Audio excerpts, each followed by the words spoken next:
فيديو جديد من فيديوهات كويك درينكس. في الفيديو ده هعرفكم ازاي تعملوا بيتش ايس تي او شاي مثلج بطعم الخوخ. اتمنى الفيديو ده يعجبكم.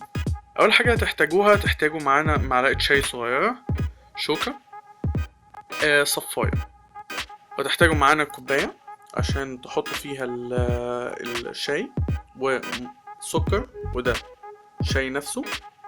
وهتحتاجوا ميه سخنه جدا، وهتحتاجوا عصير كابي بطعم الخوخ، بس لازم يكون محطوط في التلاجة او في التجميد بتاع التلاجة مش اقل من 3-4 ساعات. انا عن نفسي انا سبته حوالي يوم تقريبا. هتحتاجوا كوباية فاضية كبيرة عشان تحطوا فيها الخليط في النهاية. هنبدأ دلوقتي نحط الحاجات. هنحط اول حاجة السكر عندنا، بعد كده هنحط تفل الشاي. السكر هيكون فنجان سكر او على حسب رغبتك. انا عن نفسي انا بحب سكر زيادة. هنحط الشاي حوالي تلت فنجان، يعني معلقتين صغيرين شاي. يفضل يكون ليبتون طبعا عشان يكون احسن نوع. بعد كده نبتدي نحط المية السخنة،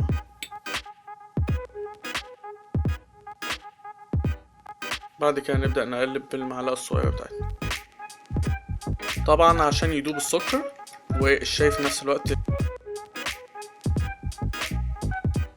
ليه لازم تكون المية سخنة؟ عشان الشاي يطلع كل الخلاصة اللي فيه في المية. بعد ما قلبنا هتلاحظوا ان الشاي تقل معانا، دي حاجة كويسة لان هو كده اصلا هيتخفف بعصير الخوخ بتاع كابي.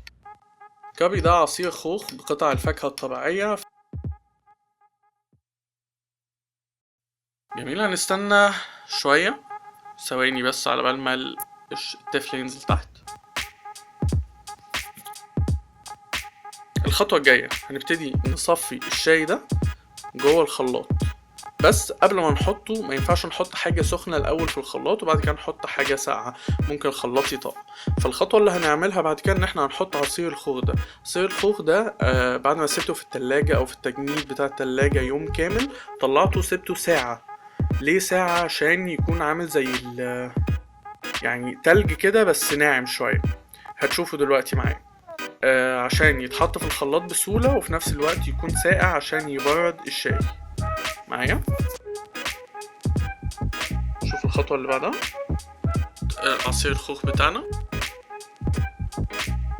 زي ما انتوا شايفين هو شبه متجمد، ودي حاجة كويسة عشان لما الشاي ينزل عليه ما يخليش الخلاط يطق وفي نفس الوقت يخليه ساقع. نبدأ ان احنا نحط الشاي بتاعنا. خلاص الشاي اتحط واتصفى كمان. الخطوة اللي بعدها نضرب الخليط في الخلاط مع بعض. نبدأ نحط الخليط بتاعنا جوه الكوباية.